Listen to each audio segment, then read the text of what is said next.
नमस्कार दोस्तों।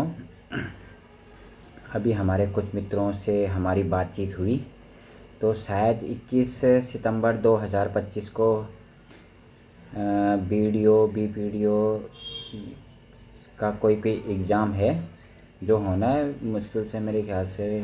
हाँ, संडे को है, एक दिन बाद। तो जैसे कि आप देख रहे हैं कि उत्तराखंड में भारी आपदा आ रखी है। जगह जगह रोडें बंद हैं, रास्ते बंद हैं। और चूँकि हम भी ग्रामीण क्षेत्र से हैं तो मैंने महसूस किया है कि आप जब इस टाइप की आपदाएं आती हैं बरसात के टाइम में तो आदमी 5 किलोमीटर 10 किलोमीटर ही नहीं जा पाता। ये जैसे आप मैं छोटा सा उदाहरण दूं कि डुगड्डे से और कोटद्वार जाने में ही 4-5 जगह रोड ब्लॉक रहती है, थोड़ी भी बारिश हुई और जिसमें कि कई घंटे तक गाड़ियां रुकी रहती हैं सुबह से शाम। मतलब जो एक छोटा सा 10-15 या 12 किलोमीटर का सफ़र है वही आप लोगों का पूरे दिन भर का बन जाता है। 4 घंटे 6 घंटे, कितने घंटे लग सकते हैं कोई भरोसा नहीं रहता। और इसी तरीके की और भी जगह हैं, स्थितियाँ आपके पौड़ी साइड में हैं, पौड़ी श्रीनगर के बीच में हैं।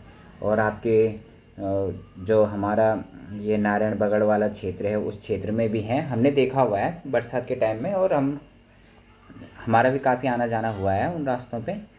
तो तब जाके हमें लगता है कि जैसे कि अब ये एग्ज़ाम है, सेंटर बच्चों के किसी का कोटद्वार से देहरादून होगा, किसी का ऋषिकेश होगा, कहीं इधर कहीं ना कहीं होगा, जितना भी है। लेकिन सरकार हमारी इतनी संवेदनशील कैसे हो सकती है, हमारा आयोग इतना संवेदनशील कैसे हो सकता है कि उनको ये ध्यान नहीं आ रहा कि इस टाइम पे पेपर कराना क्या ज़रूरी है। मैंने इसके साथ यह भी महसूस किया है कि कई बच्चे पहली बार पेपर देते रहते हैं। कई हमारी लेडीज कई हैं जो महिलाएं हैं वो पेपर देने आती हैं और उनके साथ काफ़ी समस्याएं रहती हैं। जैसे कि आना जाना, किसी के छोटे छोटे बच्चे हैं वो साथ में लेके भी आती हैं एग्ज़ाम सेंटरों में, हमने देखा हुआ है अपने टाइम में। तो कहीं ना कहीं उन लोगों को कितनी परेशानी होगी। और हर किसी बच्चे के पास इतने पैसे भी नहीं रहते कि वो घर से एक दिन पहले आए, आपके देहरादून जैसे शहर में होटल में रहे, कोटद्वार जैसे शहर में होटल में रहे। क्योंकि जो कि अपने आप में एक बिल्कुल चैलेंजिंग हुआ रहता है। ऐसे टाइम में इतनी भीड़ भाड़ हुई रहती है और उसके बाद मनमाना किराया भी होता है। गाड़ी वाले भी मनमाना किराया लेते हैं इस टाइम पे। मैक्स वाले हमने देखा हुआ है कि जहाँ का 20 और 25 रुपये किराया होता है वो सीधे 50 रुपये 100 रुपये लेते हैं। और अपना एक फ़िक्स रेट बना देते हैं जी कि हम सपोज़ देहरादून की गाड़ी है तो वो चाहे किसी आदमी को व्यक्ति को हरिद्वार तक आना होगा लेकिन वो देहरादून का किराया लेता है। तो ऐसे टाइम में कम से कम जो शायद कुछ लोग बच्चे अपनी बात लेके गए भी थे आयोग, तो इन चीज़ों को खारिज किया आयोग ने कि नहीं जी हम पेपर 21 तारीख को कराएंगे। ऐसी क्या मजबूरी आ रखी है उत्तराखंड सरकार की।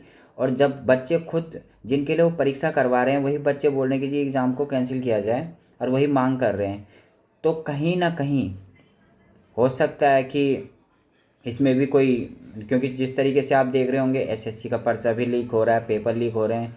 तो हो सकता है कि मेरा भी केवल संदेह ही है इसमें कि हो सकता है क्या पता पेपर भी सेट हो इस तरीके से। तो कहीं ना कहीं सरकार को, उत्तराखंड सरकार को सोचना चाहिए।